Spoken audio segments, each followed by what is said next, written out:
Hello, everyone. I'm really delighted to have been invited to present to you today, and I'm going to share with you some of our teaching methodologies that we use at Phoenix Academy. And I'd like to say that Phoenix has been at the forefront of teaching English to students from all over the world for over 32 years. And the methodologies and strategies that we use are very successful, and they're proven to be providing the most efficient way for students to learn English naturally. And I think you'll find that these strategies are going to be very engaging for your children and for yourselves. So let's go on, and I'll share a screen with you now and go through some of our main features of our teaching strategies. Right, so you should now see a little bit about, well, here we have some of our faces of our students that we normally would be teaching all the time at Phoenix. At the moment, because of COVID, we don't have quite as many in the school, but we still have a lot here. So in Phoenix, we have lots of different divisions. We're a very big organisation, and we have lots of different schools of English. And the one that we're talking about today is the study tours, and we're having a virtual study tour with all of you in Hong Kong, which is very exciting. If you have any interest in preparing your children or for them going on to university, they can come or study online our academic English, and that can lead them to all of the universities in Western Australia and many in Sydney and Melbourne and Brisbane as well. So all of those things can come later down the track when we progress. All right, so the main thing that I wanted to talk about today was what we call the communicative classroom, and some people call it student-centered classroom. So it's all about the student. It's not about teaching, it's about learning. So in the student-centered classroom, the main aim is to engage the students so that they want to learn, and then they take control of their own learning. That's the theory that's behind the methodology. So we use language for real life communication. So what we'll be doing in the classes is engaging the children in real life tasks, functional language we call it. Each lesson will have student-centered aims.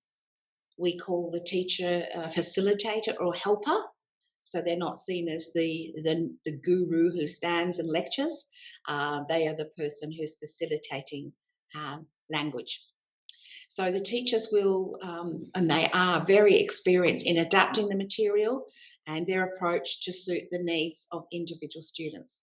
So we call this differentiation, and our teachers are very adept at getting to know your child and finding out the things that they're interested in, that they're curious about, to trigger their enthusiasm and extend their interest in English.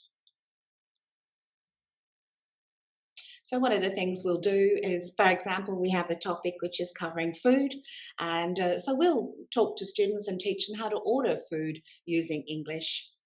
We'll show the success of that if the students can actually sit down. So in the class, they'll probably have a restaurant. They'll set up a restaurant. They might make their own menus, and then the students will role play ordering a meal using English from beginning to end in an English classroom. So the teacher is there to facilitate, help set up the scenarios, help set up the dialogue, and constructs any of the materials that they might need for this approach. So the teacher will talk to each student, engage with each student, and make sure that they're all in the same space. So it's all about real life communication. That's our aim. That's the whole theory behind it. And we want to project forward and think of one of the students. We think of them in 10 years' time, not when they're 13, but when they're 23. Not when they're 9, but when they're 19. And that's how long you really need to project yourself forward if you really want to be speaking English with natural fluency. And then we try to predict, well, what are the situations or context when students might need to use English in everyday life? So some of the things we talk about, well, what does it mean to be a successful communicator in English? So what information does the child need to know? What activities can we set up that they can perform in order to demonstrate their expertise? And then, of course, we say, all right, well, they need to know grammar, they need to have a good vocabulary, they need to know how to pronounce words, and they need to know about different functions of language. Functions means to describe, to report, to empathize, to argue. They're all called functional approaches. And each one of those functions has a different type of language that goes with it. So in English, we have a lot of people think we have 4 skills, but we see it as 2 skills. The receptive are the skills that you use to absorb language, and you absorb language by reading and by listening. And then the other skill is to produce language, and you produce language by speaking and writing. So we concentrate on all these, but we do integrate them as integrated receptive and productive skills. So, how do our teachers encourage natural communication? Well, they build a context. So, we often have a theme or a topic. And some of the themes and topics that the children will be covering in our future course will be on introducing my family, meeting my friends, eating out, going shopping, using transport, and then we'll gradually take them up into higher and higher cognitive levels, looking at the environment, looking at climate change, looking at the world economy, looking at social media. So we try to find contexts that children are interested in and teenagers are interested in, and then we build our language programs around those. We try to interact with our students naturally, so you'll see the teachers being very relaxed, very smiling, sometimes very different to the way you may see teachers teaching in Hong Kong. So generally not so strict, tolerate a little bit more noise, interaction, and we have a lot more group work. Pair work and group work is a really great way for children. And as you can see in the slide here, these children are working in groups, they're collaborating. So these are some of the answers to the questions what I've just gone through. So when we interact with students, we react to what they say with follow-up questions. And we will train the students how to work in pair and group work. All right, so the other thing you need to understand is that we do see language learning as a process. It's not instantaneous, and it will slowly evolve. And we measure the knowledge and ability of the students at different stages. It's not all about understanding about grammar and having a good vocabulary. It's also about nonverbal, smiling, eye contact, having confidence, having the right intonation, the right use of stress. And then we will assess the children very early in the course, and they'll be divided into levels. And these levels are matched against the Common European Framework. So the Common European Framework is our tool that we use to measure and report, and we will report to yourselves as parents, stakeholders, very regularly. So the Common European Framework has a scale which is from A to C. So A1 is actually the lowest, it's a bit opposite to what you would think. I often ask students, put your hand up if you're an A1 student. And they all put their hand up, and then I say, oh, we have a lot of work to do. It's actually the opposite to what you'd think. An A student is the lower level, and the C students are the higher level. So some of the typical things an A1 student could say, hello, how are you, what's your name?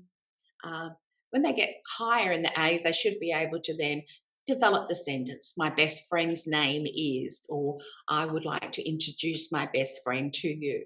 And when they get up to B1, they might be able to use even different tenses. So might be able to start to introduce a future tense. I like to travel because, so they're using modals, or I used to travel. They can use the past tense, talking about the past. And so they will gradually move up the levels, and they'll be able to do a different register and different complexity of using language. So students might be at the same age, but they'll be at different levels. But even if they are in the same level and they're at different ages, we'll be able to differentiate and make sure that they have high interest in what we're doing. So one of the other things we incorporate into our teaching is daily routine. We think routine is very important for learning a language. So we'll always start the class, spend 1 minute or two with an activity. It might be a song, it might be a Kylie Minogue song or something that's will be interesting to teenagers, something that has an Australian context. And then we'll write the time and the date on the board. When they get into the habit or they have their journal, they'll all be asked to bring a journal to class. So it's all very much about routine and repetitive activities for the beginning. And then we'll have a warmer and we'll ask, how are you today? What have you been doing? And then we'll finish the class with an activity at the end for closure. So that's an important part of our lessons. Some of our classroom habits, teachers will always ask, what do you think? If the student asks the teacher a question, the teacher will often say, well, what do you think? We'll ask them to get used to talking to their partner and turn to their partner in a pair. What do you think? And then we want the students to feel very comfortable saying, I don't know, I don't understand, and encouraging our children to ask questions. And the last thing is it's really important that we are an English environment. We don't do translation ever, ever. My teachers can't speak Cantonese. They only speak English. If I hear any of my teachers using a different language other than English in the class, I get very upset. So there's no opportunity for the children to hear any language in their classroom, in our home language program, apart from English. So we call that English immersion. So some of the things we do, we think that it's not just learning the language, but it's also about learning tasks. So a lot of the tasks that we teach the children to do help them with their other studies in Hong Kong. So these tasks will help them with their humanities and social science. It will help them with their mathematics, even though it's in their English class, because that's the way we teach in Australia. We have an integrated way of studying English. So we'll teach them skills like brainstorming, being able to understand fact from opinion, being able to order and sequence information, being able to match ideas, being able to listen and then identify what the text topic is, comparing and contrast what's similar, what's different, problem solving, real life problems, trying to think up solutions. We give the children projects to do, lots of creative tasks. They might have to do a report on a survey that they've conducted, and we ask them to share personal experiences, to write a journal, to share stories. It personalises the language, takes it out of the textbook. So these are some of the things that you would often find my teachers presenting to the children in class. So you might say, well, is this English? Yes, it is English. This is English in the worldwide situation. This is what we call the fourth industrial age, and these are the soft skills that children need to have in order to be successful. The fourth industrial age, employers are wanting our students, when they graduate, to be able to solve problems, be confident communicators. All right, so I think you'll probably see from that. I'm back again. So that's just a short introduction to our methodology, and so you won't have any surprises because it's quite unique, perhaps to you, but it's very, very traditional to us.